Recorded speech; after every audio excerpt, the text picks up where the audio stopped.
Bonjour. Explorer de nouveaux chemins, s'engager sur des pistes inexplorées, ce n'est pas toujours facile. Et j'en fais l'expérience aujourd'hui avec cette première vidéo.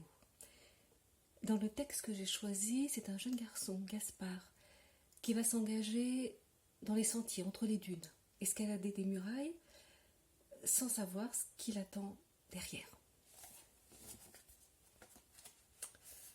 Quelqu'un arrivait le long des sentiers, entre les dunes. C'était un jeune garçon, vêtu comme les gens de la ville.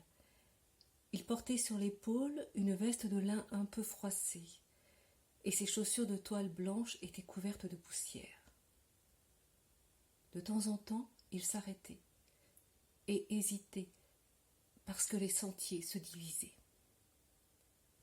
Il repérait le bruit de la mer, à sa gauche, puis il recommençait à marcher.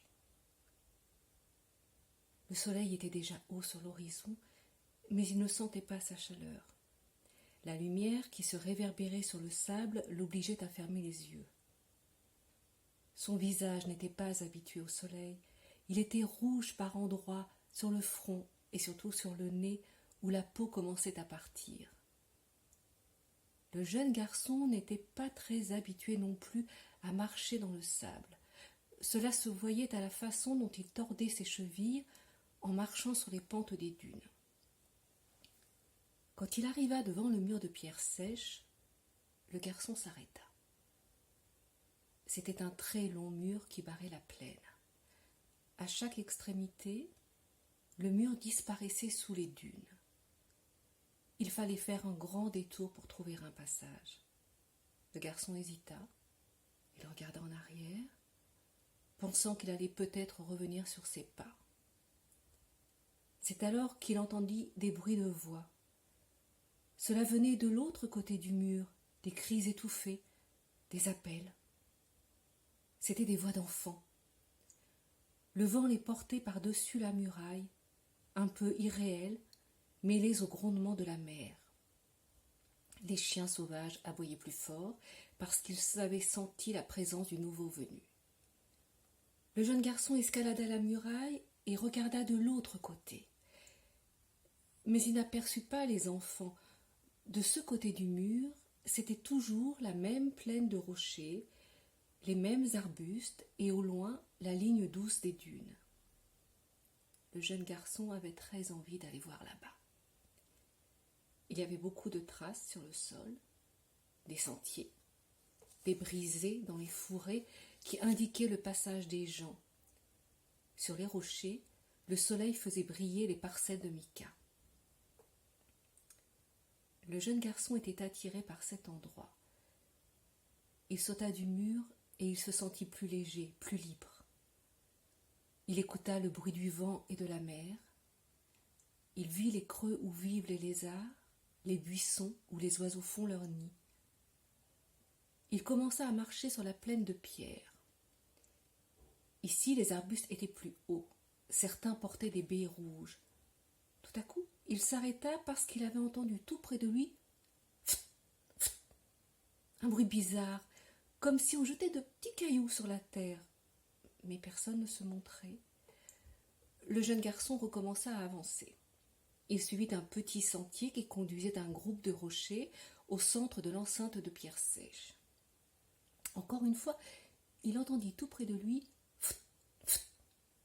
Cela venait derrière maintenant, mais il ne vit que la muraille, les buissons, les dunes, et il n'y avait personne.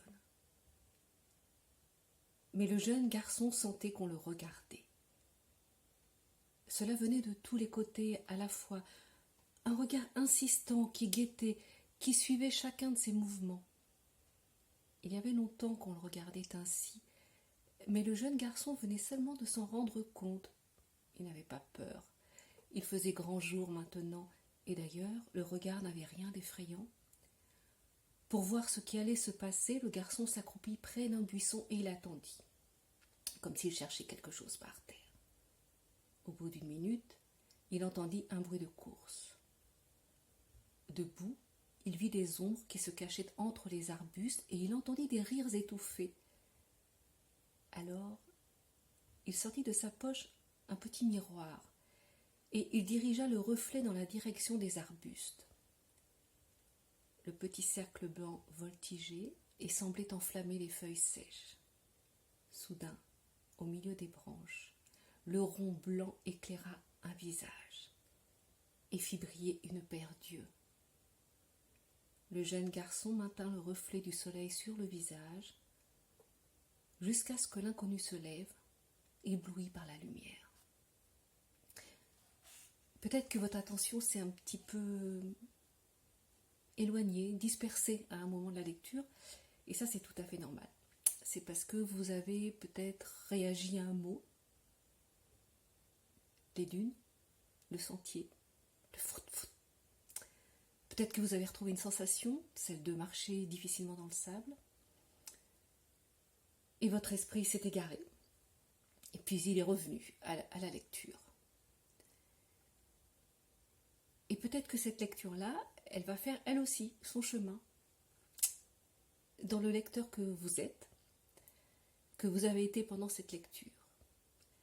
Si vous voulez retrouver le texte dont j'ai tiré cet extrait, il s'agit des Bergers de Jean-Marie Gustave Clésio. C'est une nouvelle qui est extraite du recueil Mon dos et autres histoires et que l'on peut trouver aussi dans ce petit recueil qui contient Peuple du ciel et les bergers, donc aux éditions Gallimard en collection Folio. Je mets toutes les infos en commentaire de cette vidéo et je vous invite vous aussi à me donner vos commentaires sur ce que vous avez éprouvé à la lecture, à l'écoute, soit en commentaire sous la vidéo, soit si vous préférez plus de confidentialité en me contactant via mon site internet.